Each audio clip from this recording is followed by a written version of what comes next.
Okay, so let's get the JavaScript set up and going. So let's head over to app.js.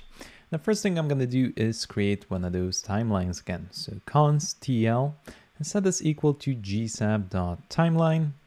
And again, here this takes in a curly bracket with defaults and another curly bracket where we can define a duration.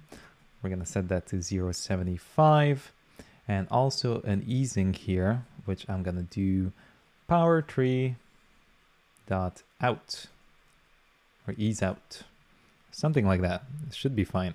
I think it was power tree. Let's just make sure it's correct. I always mess up the uppercasing and lowercase letters on these. So GSAP, let's search up eases. There we go. So first link here. We'll go over to power tree. Yeah, so it's all lowercase power tree dot out. Lovely. That's fantastic. So we'll head back here to the code. Now that we have our timeline ready, the first thing I want to do is actually scale that image up on our screen. So if we take a look at the finished animation, the image starts off full screen and then it fades, it becomes smaller and does a little bounce. So let's head back here. So we're going to target the hero image. So TL from 2, we'll grab the hero image, and we're going to increase the scale by default to 1.3. Just if it doesn't fill it up for you, just increase this number a little bit more or decrease it so it fits the whole screen. 1.3 is fine for me. And then I'm going to add a border radius and put this to 0 rem because I also want to curve the edges of it. All right, so that's 1. And the second property here is going to be scale to 1. So I'm going to scale it back to the initial one and add a bit of border radius to it. I'm going to do 2 rem. I'm also going to add a bit of delay so it doesn't start instantly. And the duration for this is going to be much bigger, 2.5 seconds. So let's take a look at this. Now, why did I do such a big duration? Usually when you apply these elastic easings, they make everything go really quick. So you essentially need to either double or triple your duration on it. So for this one, we're going to use an ease of elastic dot out. I'm going to do 1.5 comma 1. All right. So basically 1 here, it's only going to jump back once. It's not going to do that strong of an elastic effect. So there we go. That looks pretty nice. Perfect. So now that we have that going, it's all about taking these different texts and animating them in at different times. So it's going to be a lot of TL from 2s. So TL from 2, but thankfully we can just duplicate them and make it quite simple. So I'm going to say X 110. So, and opacity 0 to X0, so moving it back to its initial position, and opacity 1. So let's see what that does. So as you can see, it just fades in right now. Now, why does it not move from left to right?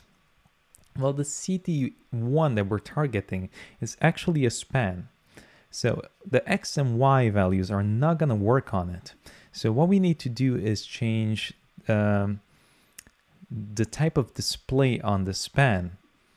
So we need to go up here to where we have CT text span. Actually, yeah, here. And just add a display block to it. And hit save. So let's take a look now. If we refresh,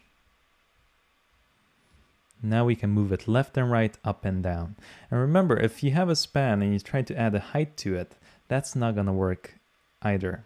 So make sure you add a display block to it. Okay, another thing though is it's not hidden. It doesn't get cut off by the H2. So what we need to do is add an overflow hidden to the CTA text. I'm not targeting the CTA text H2, so let's just grab it, H2, and add an overflow of hidden to it. Remember, these are stacked up together. So now if we refresh, there we go, it just slides out from there. Perfect. And essentially the way I picked this 110 here is I just increased this number until it was fully masked. So if I go over here to our code and I just remove the opacity just so you can see what's going on. So I'll do opacity 1 to opacity 1. And if I decrease this by, I'll do 50, x50. As you can see, it's cutting off half of it. So I'm just going to increase this to like 110 or so. I guess we could also do here 100% like this. Make sure you add it in quotation marks.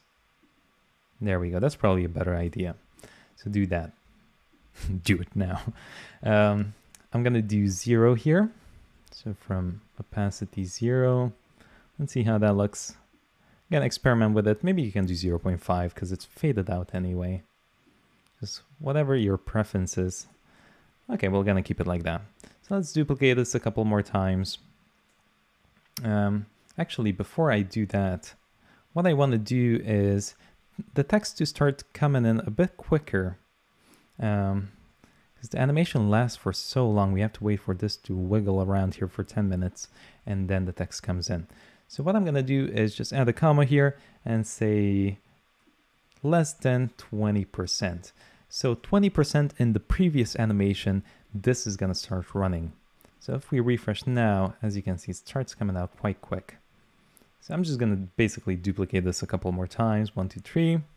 And I'm actually going to do CT3 here, which is our middle one, and then CT2 here, and hit save, like that, okay? Because I want this to come out last.